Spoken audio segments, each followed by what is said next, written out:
On commence avec l'actualité de mardi dernier, avec la première lecture de la loi, la transition énergétique, qui arrive à l'Assemblée nationale. Et le vote est prévu pour cet après-midi, si je ne me trompe Mais pas. oui, tout à Est-ce fait. que vous allez voter pour ou Première contre? chose, il est devenu grotesque qu'on nous fasse siéger jusqu'à 6h45 du matin. C'est grotesque. D'ailleurs, on voit les gens dorment. C'était samedi dernier. Mais oui, samedi dernier. On aurait pu au moins avoir la prévision de faire en sorte qu'on ne travaille que l'après-midi jusqu'à 10h du soir. Mais ces travaux de l'Assemblée nationale jusqu'à 2h du matin, quasiment toutes les 2 ou 3 fois par sur semaine. le fond de la loi, vous voterez Sur contre? le fond, j'hésite. D'abord, il n'y a pas de, on ne touche pas au nucléaire, heureusement. Il y a toujours 63 gigawatts. Le principe du part du nucléaire dans le mix énergétique diminué est acté dans la loi. Ben, écoutez, c'est un principe mathématique. Quand vous avez 63 gigawatts, qu'on ne touche pas à ces 63 gigawatts, et que le reste qui augmente, représente 75%, si le reste augmente, la part des 63 diminue. donc il y a de l'hypocrisie là-dedans. Non, complètement. Moi, pas trop, parce que moi, j'ai entendu Ségolène Royal, elle n'est pas hypocrite dans ce domaine-là. Elle est plutôt bonne, hein, avec un franc-parler. Quand on lui dit Fessenheim, elle dit, c'est pas sûr que je la ferme, cette centrale. Et on lui dit, mais vous aviez en 2007 dit, ben oui, je me suis trompé.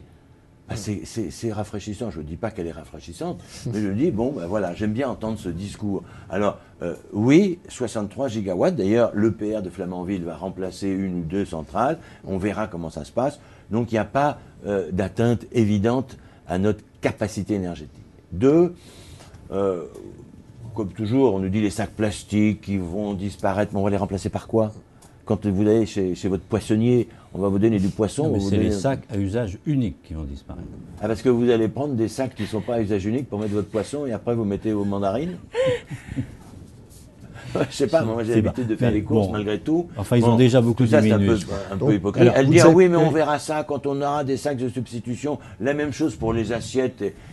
Encore une fois, c'est un peu peanuts. Si Donc vous êtes critique, mais vous ne savez pas si vous allez voter contre encore.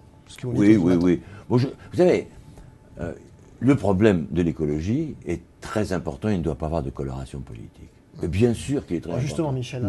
Autre question. Alors, c'était vendredi, la même Ségolène Royal annonce l'abandon de l'écotaxe. On finissait par s'y attendre un peu.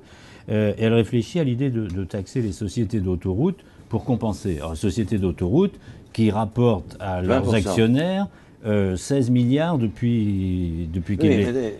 Alors, est-ce que c'est possible? Parce qu'il y a un contrat. D'abord, je ne crois pas que ce soit possible. C'est encore une fois de la démago.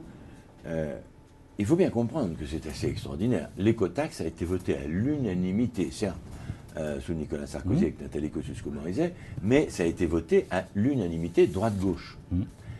Pourquoi ça n'a pas marché?